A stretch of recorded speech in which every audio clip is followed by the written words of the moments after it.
Ne dites jamais plus le contraire de ce que vous avez dit dans la prière. Car lorsque tu dis le contraire de ce que tu as dit dans la prière, tu as annulé ta prière. Et beaucoup de gens ne font que des avortements spirituels. Et des avortements spirituels parce que lorsqu'ils prient et ferment les yeux, ils ont la foi. Mais quand ils les ouvrent, ils parlent le contraire de leur prière. Seigneur, bénis le Congo les yeux fermés. Seigneur, bénis le Congo.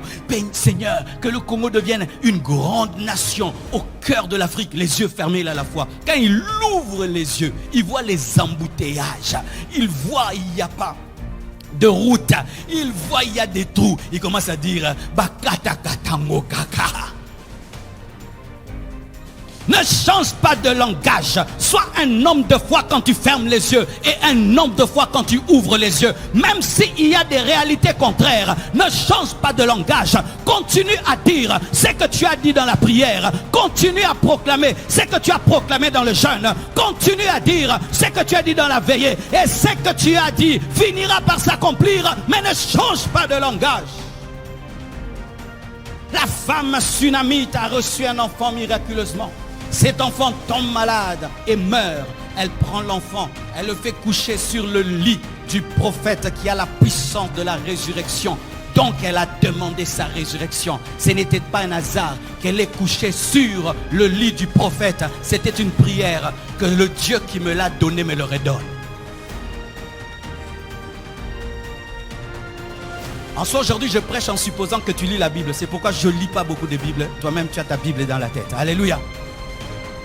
Alors quand elle met l'enfant sur le lit du prophète par lequel Dieu lui a donné cet enfant, son mari lui dit, mais pourquoi tu vas chercher le prophète alors que ce n'est pas le sabbat et ce n'est pas encore la nouvelle lune? La femme, au lieu de dire, c'est parce que l'enfant est mort, elle dit tout va bien. Elle refuse de dire mort parce qu'elle avait déjà dit vie. Elle refuse de confesser ce qu'elle voyait. Elle voyait quoi? La mort. Elle voyait un enfant qui dort. Elle voyait un enfant qui ne respirait plus. Mais elle dit, je ne veux pas le dire parce que j'ai déjà demandé la résurrection. Je ne veux pas dire la mort. Ne change pas de langage. Même si on te pose des questions, ne change pas de langage. Même si tu sens la maladie, ne change pas de langage. Même si tu vois la pauvreté, ne change pas de langage. Même si tout est compliqué, tout va bien. Tout va bien. Tout va bien. Je déclare que tout va bien dans ma vie. Tout va bien dans ta vie. Tout va bien. Pourquoi tout va bien? Dieu m'a exaucé. Comme Dieu m'a exaucé, tout va bien. Même si l'enfant est mort, tout va bien. Pourquoi? Dieu m'a exaucé et il n'est pas mort. Il est ressuscité. Dis avec moi, tout va bien. Non, dis bien, tout va bien. Il y a longtemps que tu as dit tout va bien. Aujourd'hui, tu vas dire tout va bien. Vous dites souvent comme le Congo, non, tout va bien.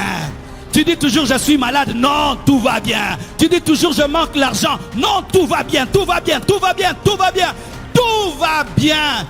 Est-ce qu'on t'a arrêté? Est-ce qu'on s'est moqué de toi? Ton problème c'est que tu confesses les choses selon ton mari qui te pose des questions.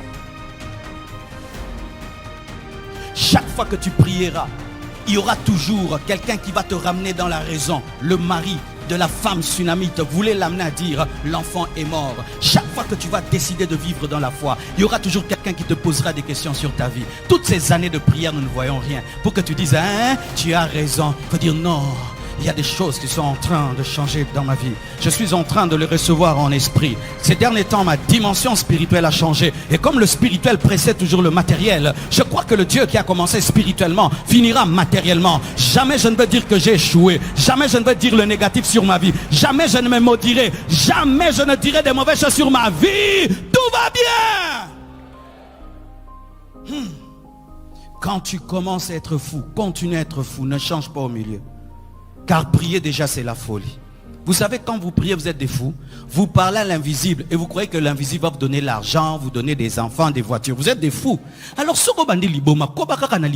alléluia. Quand tu commences la prière qui est de la folie, continue à confesser les choses que tu as reçues dans la prière et commence à les raconter. Tout va bien. Dieu m'a exaucé. Dieu a changé ma vie. Dans 2 ans, vous allez voir des choses extraordinaires dans ma vie. Comment tu sais? Quand je priais, Dieu m'a dit que dans 2 ans, il va changer ma vie. Et c'est pourquoi tu crois que ta vie va changer? Oui, je crois que Dieu va changer ma vie. Comment ça? Parce que Dieu est tout puissant, il est capable, tout va bien, tout va bien. Ne dis jamais plus le contraire de tes prières. Ne dis jamais plus le contraire de tes prières. Et si tu sens que des mauvaises paroles veulent sortir, préfère te taire au lieu de parler. Pourquoi tu ne parles pas? Je refuse de parler. Parce que si je parle, je vais annuler ma prière. Je ne parle pas. Comment tu vas? Tu sens que tu as mal. Comment tu vas? Comment tu vas? J'ai un frère qui est venu dans mon bureau. Il a écouté ce message au premier culte. Il venait d'une grave maladie. Et puis il entre dans mon bureau. Quand il entre, je le sentais faible. Et puis j'ai voulu lui poser une question. J'ai senti que si je posais cette question, j'allais être une occasion de chute pour sa foi. Et puis j'ai vu qu'il ne voulait même pas parler de ces choses-là. Parce qu'il a compris que s'il parlait, je suis malade, il allait être malade. Et puis moi aussi, quand j'ai prié pour lui, j'ai dit que Dieu te fortifie. J'ai refusé de dire malade, fortifie. C'est ta bouche, tu es libre de dire ce que tu veux. C'est ta bouche, alléluia, tu es libre de dire ce que tu veux. C'est ta bouche, tout va bien.